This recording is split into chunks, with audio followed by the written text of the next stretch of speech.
Grief doesn't just cause pain in our heart. Grief is a physical experience. It can cause pain all over our body.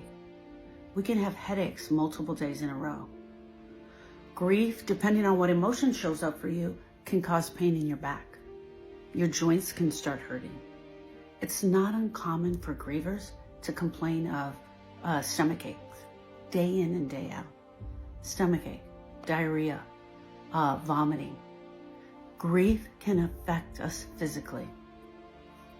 I remember getting the call that he had died, and my legs went weak immediately, and I fell to the ground. It's not uncommon for us, for our body to react to the loss of our loved one.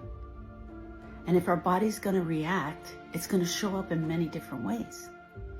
It can come out in the form of anxiety, hives, the feeling of not being hungry, the feeling of constant thirst, right? The grief can show up in many different ways, and it is going to affect us.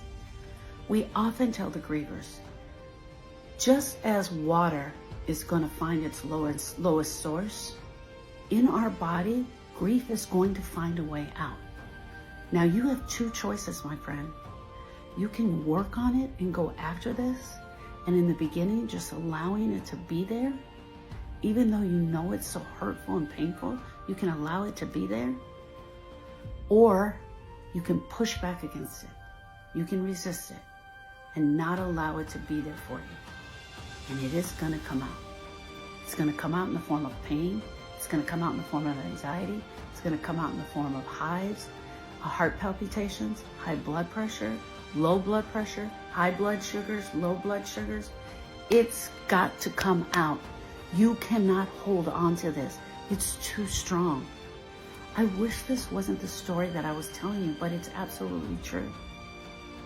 Depression is huge after a grieving experience. We have so many grievers that have been diagnosed with antidepressant medication. A feeling of just not being able to function in my daily life. Grief is going to find a way. Now, you can lean into it and go with it and kind of flow with this, which I'm going to teach in my next video, or you can resist it. It's your choice, my friend. Look for in the next video when I talk about leaning into grief.